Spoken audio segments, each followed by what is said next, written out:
বঙ্গ জয় বিজেপির, পদ্মা আসনে বাংলা, বঙ্গে গেরুয়া ঝড়ে বেসামাল তৃণমূল, একক সংখ্যাগরিষ্ঠতা নিয়ে বাংলার মসনদে এবার বসতে চলেছেন বিজেপির মুখ্যমন্ত্রী। এই দৌড়ে কে এগিয়ে তা নিয়ে জল্পনা তুঙ্গে।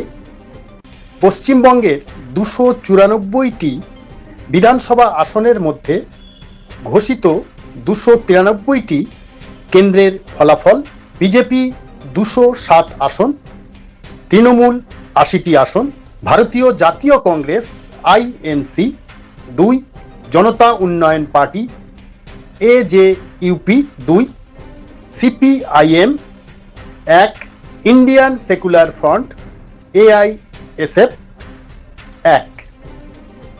ইতিমধ্যে একাধিক রাজ্যে বিজেপি মুখ্যমন্ত্রী পদপ্রার্থী নির্বাচনের ক্ষেত্রে চমক দেখিয়েছে।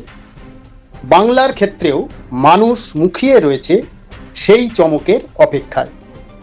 সেই পদক্ষেপ কি হতে চলেছে তার দিকে নজর বঙ্গের আমজনতার। বঙ্গে গেরুয়া ঝড়ের পর এবার বিজেপির সামনে পদক্ষেপ রাজ্যের মুখ্যমন্ত্রী পদে তাকে আসীন করা হবে তা নিয়ে। বিজেপি সূত্রের খবর, বিজেপির কেন্দ্রীয় পর্যবেক্ষক বাংলায় আসছেন। পরিষদীয় দলের বৈঠকে চূড়ান্ত হবে মুখ্যমন্ত্রী পদে কে বসতে চলেছেন। আগামী 25শে বৈশাখ বাংলায় শপথ গ্রহণ করবেন পশ্চিমবঙ্গে বিজেপির মুখ্যমন্ত্রী। সেই ব্যক্তিটা কে তা নিয়ে কৌতূহল বাড়ছে। তবে সবটাই নির্ভর হাইকমান্ডের উপর।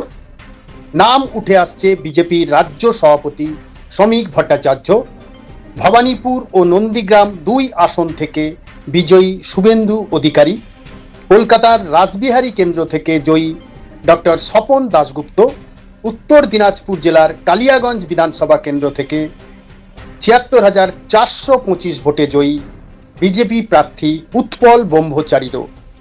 শেষ পর্যন্ত বাংলার মসনদে মুখ্যমন্ত্রী পদে কে বসেন এখন সেটাই দেখার। তবে মঙ্গলেই চূড়ান্ত হতে চলেছে মুখ্যমন্ত্রীর মুখ। গেরুয়া শিবিরের পক্ষ থেকে জানা গিয়েছে, কলকাতায় পরিষদীয় দলের বৈঠকে রাজ্যে আসছেন রাজনাথ সিং। সেখানেই চূড়ান্ত হবে মুখ্যমন্ত্রী পদপ্রার্থী। চোখ রাখুন আমাদের পেজে।